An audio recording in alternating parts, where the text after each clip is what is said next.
Assalamualaikum warahmatullahi wabarakatuh. Perkenalkan, nama saya Habibah. Saya dari Prodi Pendidikan Ekonomi kelas A pagi. Hari ini saya akan mempresentasikan materi mengidentifikasi latar belakang perlunya IPS dalam pendidikan dasar dan menengah dan juga perguruan tinggi. Video ini dibuat untuk memenuhi tugas ujian setengah semester mata kuliah pendidikan IPS yang diajarkan oleh dosen pengampu, yaitu Ibu Sri Winarsi MM. Baik, adapun pembahasan yang akan saya bahas yaitu yang pertama definisi, yang kedua tujuan, yang ketiga pentingnya IPS dalam pendidikan dasar, yang keempat pentingnya IPS dalam pendidikan menengah, dan yang kelima pentingnya IPS dalam perguruan tinggi. Baik, yang pertama adalah definisi.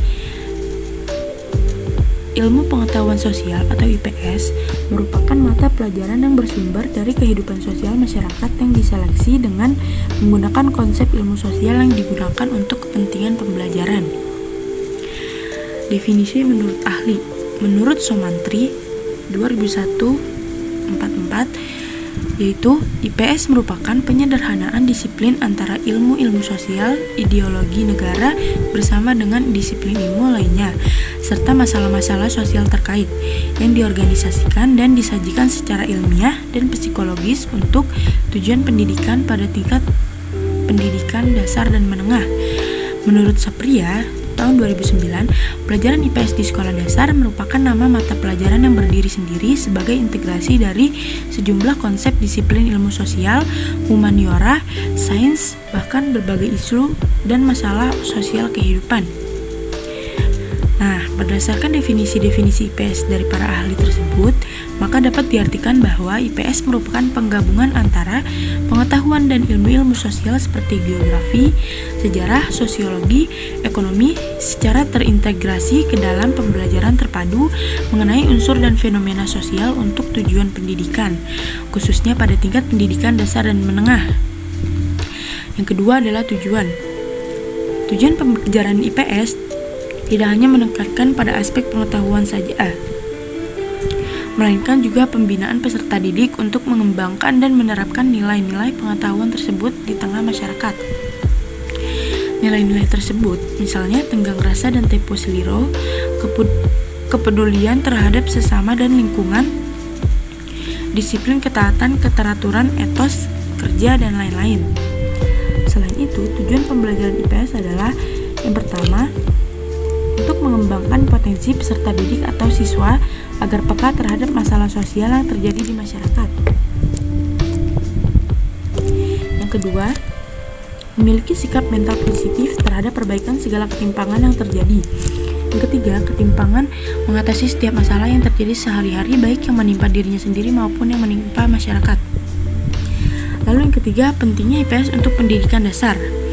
Pentingnya ilmu pengetahuan sosial diberikan di SD karena memiliki tujuan untuk mengembangkan potensi peserta didik agar peka terhadap masalah sosial yang terjadi di masyarakat, memiliki sikap mental positif terhadap perbaikan segala penyimpangan yang terjadi di masyarakat, dan terampil mengatasi setiap masalah yang terjadi sehari-hari yang menimpa dirinya sendiri maupun yang menimpa masyarakat.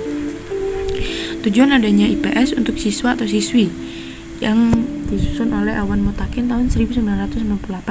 Yang pertama, memiliki kesadaran dan kepedulian terhadap masyarakat atau lingkungannya melalui pemahaman terhadap nilai-nilai sejarah dan kebudayaan masyarakat. Yang kedua, mampu menggunakan model-model dan proses berpikir serta membuat keputusan untuk menyelesaikan isu dan masalah yang berkembang di masyarakat. Yang ketiga, mengetahui dan memahami konsep dasar dan mampu menggunakan metode yang diadaptasi dari ilmu-ilmu sosial yang kemudian dapat digunakan untuk memecahkan masalah-masalah sosial. Dan yang keempat, menaruh perhatian terhadap isu-isu dan masalah-masalah sosial serta mampu membuat analisis yang kritis. Selanjutnya, mampu mengambil tindakan yang tepat. Yang keempat, pentingnya IPS untuk pendidikan menengah. Mata pelajaran ilmu pengetahuan sosial di SMP dan SMA di Indonesia memiliki salah satu tujuan untuk mengembangkan kesadaran dan kepedulian terhadap masyarakat dan lingkungan. Adapun menurut ahli, tujuan mata pelajaran IPS di tingkat SMP dan SMA di Indonesia untuk mengembangkan kemampuan berpikir, inquiry, keterampilan sosial, dan membangun nilai-nilai kemanusiaan yang majemuk, baik skala lokal, nasional, dan global. Ruang lingkup IPS di pendidikan menengah. Yang pertama, sistem sosial dan budaya. Yang kedua, manusia, tempat, dan lingkungan. Yang ketiga, perilaku, ekonomi, dan kesejahteraan. Yang keempat, waktu, keberlanjutan, dan perubahan. Dan yang kelima, pentingnya IPS dalam perguruan tinggi. IPS yang kita kenal di Indonesia bukanlah ilmu sosial. Oleh karena itu, proses pembelajaran IPS pada berbagai tingkat pendidikan dasar sampai perguruan tinggi tidak menekankan aspek teoritis keilmuannya, melainkan lebih menekankan kepada segi praktis. Mempelajari, menelaah, serta mengkaji gejala dan masalah sosial dengan mempertimbangkan bobot dan tingkat kemampuan peserta didik pada tiap jenjang yang berbeda. IPS sengaja dirancang untuk kepentingan pendidikan.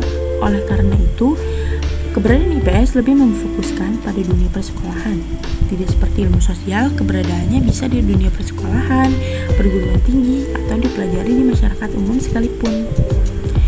Mata kuliah ilmu sosial dasar sangat penting karena sebagai yang pertama, salah satu usaha untuk memberikan bekal kepada mahasiswa agar dapat aktif di tengah-tengah lingkungan dalam kehidupan bermasyarakat pada saat ini maupun pada saat yang akan datang. Yang kedua, mahasiswa menjadi seseorang yang lebih disiplin dan berpikir dewasa. Yang ketiga, mahasiswa dapat mempraktekkan mata kuliah ini secara langsung dengan bersungguh-sungguh di lingkungan sekitar, sehingga mahasiswa memiliki tingkat kepekaan sosial. Dan yang terakhir, kepedulian sosial yang tinggi terhadap lingkungan sosialnya membuat mahasiswa lebih mengetahui bagaimana caranya menjaga hubungan sosial agar tetap harmonis dan baik antar sesama makhluk sosial. Baik, itulah yang dapat saya sampaikan. Kurang lebihnya mohon maaf. Wassalamualaikum warahmatullahi wabarakatuh.